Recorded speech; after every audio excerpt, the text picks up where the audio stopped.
Hi, this is Mr. H. I'm back this week. We're continuing with functions, and the learning targets a lot of them are carryovers from last week. So you should be able to state what a function is in your own words. If you see function notation, you should be able to identify what the inputs are and what the outputs are. You should also be able to state what the vertical line test is and how you use it, and you should be able to do that in your own words.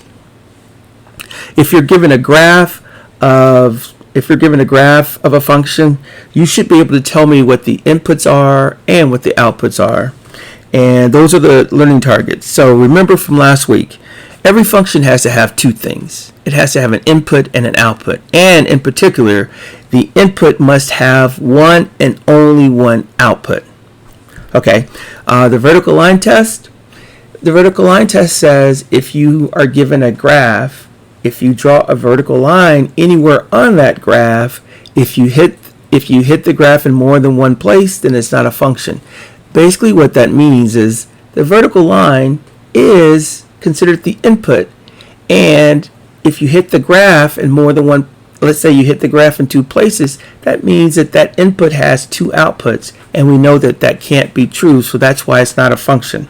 So let's go and look at this. Let's see how that plays out. Right here,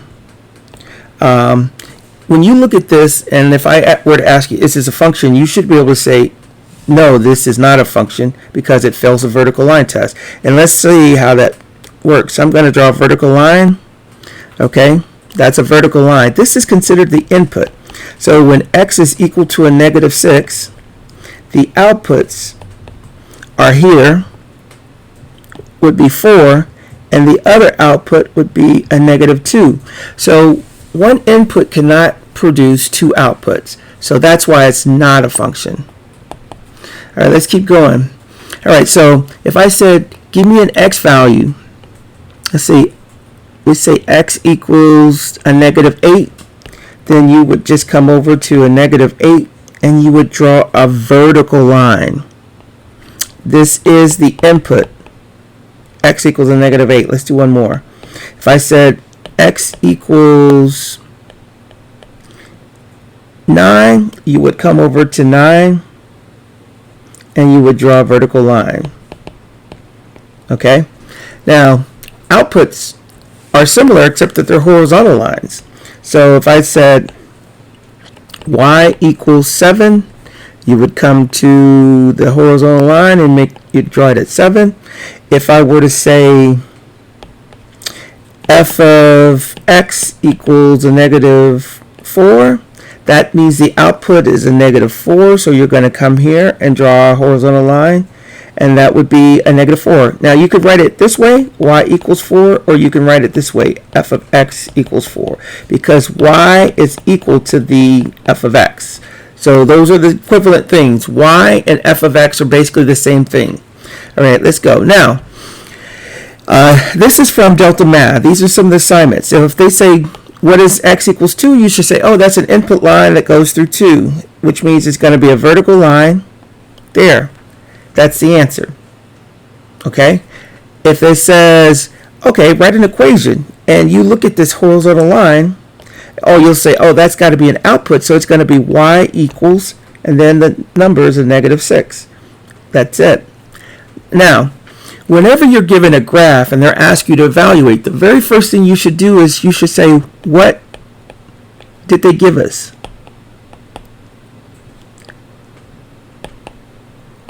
Did they give us the input or did they give us the output? Well, in this case, they gave us the input. How do I know? It's inside the parentheses. That's the easy way for me to tell. It's inside the parentheses. So they gave us the input of a -1, so we're going to draw a vertical line at a -1, right? Where it intersects the graph is what I need to focus on. So it intersects the graph right here. If I take that over, draw my output line, a horizontal line, I can see that f of a -1 is going to be 8. The output is 8, okay? Always ask, what did they give us? Well, in this case, they gave us the output of 8. So you're going to go where the output is 8, draw your horizontal line, and then where it intersects, the graph, you go down to the input is 4. So when it says f of x equals 8, that means the input is 4. All right, next one. They gave us the input of 9, so that would be x equals 9. So you go to where x equals 9 and you draw your vertical line, and then you see where did it intersect. It intersected there. It goes over to 4. So f of 9, the output is 4. If they gave us the input, we're looking for the output. Let's see what else I have. Okay, sometimes you can have multiple inputs. So here they gave us the output. So y equals 1. So we're going to go to the y equals 1, draw a horizontal line. And now what we're going to do is find out where does this intersect. Well, it intersects in 2 places. Right here, it also intersects right here. So in this case, f of x equals 1 has 2 inputs, a -3 and x equals 5. That's possible. This is still a function. Don't get it twisted. All right, last thing. If y equals f of x, it says which point could be used to find f of 0. They gave us the input, x equals 0. So we'll go to where the input is x equals 0, and we're going to draw our vertical line. And you can see it goes to point A, and the output there is 5. All right, that's it. Hopefully this has helped, and this is what you're going to be doing for your Delta Math assignments. All right, good luck.